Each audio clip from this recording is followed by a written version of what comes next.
Hello, I am making this video on my experience with service dogs at school. This is my service dog Quinn. If you don't already know, she's a medical alert and mobility dog. I wanted to make this video to help others if in case they want to take their service dog to school with them. You need to remember that even if you're going anywhere in public, people are going to stare at you, and it's just part of having a service dog. People are going to question you why you have one and why it's there. People are going to try to pet them, talk to them, and they are going to stare at both of you. Those are just facts, and I think every service dog team already knows that. I just wanted to make this just to help maybe someone that doesn't really know what to do when going back to school with their service dog. So I just wanted to talk. One of the things I have done this year is my classes. I have left 5 minutes early from every class to avoid being in the hallway when everyone is going and switching classes. It can be very, I can't even think of it. It's just crowded, and I do not do well with crowds, and usually if you do not do well, your dog will feed off of that energy. So we leave 5 minutes early just to get out of the hallway. Another thing that we do is our school has an elevator. We were given an elevator pass because the stairway that they have, Quinn helps me up and downstairs, but the stairway has very little traction on it, so she slips and then she doesn't really help me up them if she cannot keep her balance on them. So we just take the elevator, which is nice, but so I just think that's something that if your school has, you should probably talk to the people in charge about that.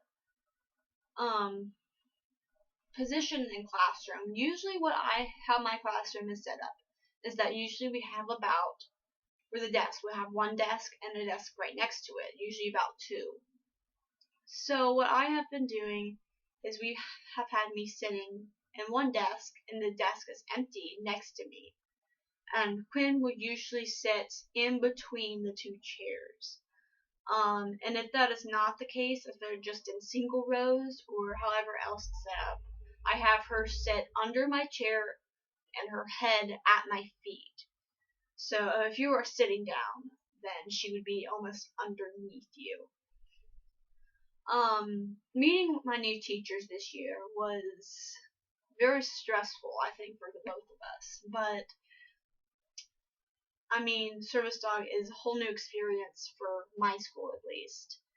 And teachers are not always going to know how to handle them. They, just like everyone else, will question your need for the service dog. People do not understand that not all disabilities are visible. And I know that service dog handlers really push that. But the point is that not many other people are going to watch that. I mean, you can't just say not all disabilities are visible. It would seem to be a common thing. I mean, there are probably more invisible disabilities than there are people in wheelchairs. So they will not always be welcoming, but they do their best sometimes.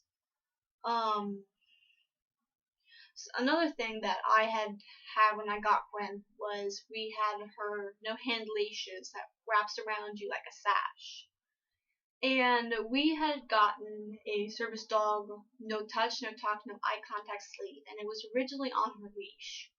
But the thing is that people aren't really going to look at your leash, they're going to be looking at her. So something else that we came up with, it was instead of putting it on her leash, to wrap it on her collar. Yeah, there, you can see that. So that comes in handy. I mean, it has to go on her the right way. So more people are going to see that, and it has helped tremendously. Because people are going to be looking at her, and then they will most likely see that since it's right here on her. I would definitely, and I would highly recommend that because it's just really helpful. People, at least my school and my high school, that we have elementary and middle school children that also walk through our hallways. So a lot of times they will see them, but they have not known that she was going to be here. So a lot of times I will get, look, there's a police dog, there's a drug dog, there's a search and rescue dog. I get, she's in training and she's not. People just, you would think that teachers especially would understand that just because I'm not in a wheelchair does not mean that I am lying about my disability. Does not mean that I need to have a white cane with me and dark glasses to have her. I have every right, and so does everyone else. PTSD dogs, seizure alert, diabetes, and a million more kinds. You would just think that, especially at school, they would understand that. Something Quinn likes to do a lot is she just groans, and she does it loudly. A lot of times, I've been in school officially 1 week, and I have already had a test, and we've had reading and everything. So during the most quiet possible time, she groans loudly. There's no getting around it. There's no getting her to stop. It's just something she does. It's not that she's not trained properly. It's just something that makes her unique. You will get stares, and people will get tired of that eventually. I mean, I know I get tired of that very fast, but that is just something that happened, and there's nothing you can do about it. People have asked me things like, why you need her. And you know what? It's none of your business. It's not their business. I can tell you she's a medical alert and mobility dog without saying, oh yes, I have all these disabilities.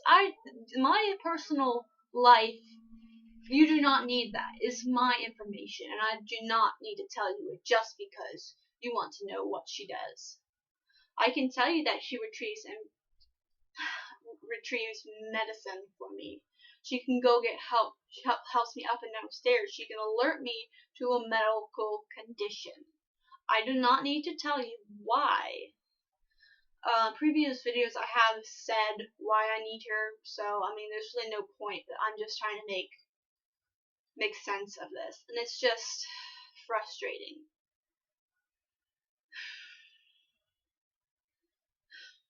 Sorry.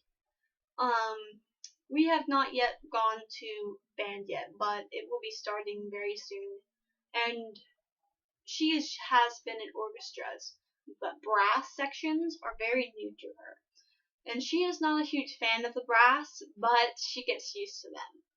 Something that we have gotten for her is these headphones called Muffs. I'm sure many people have heard of them. They're not that expensive. We got them from Amazon for like $30 or less or something, but she adjusted to them very quickly, and they are tremendous help. They keep her from freaking out and just shaking. I would highly recommend that. I really don't have anything else to say.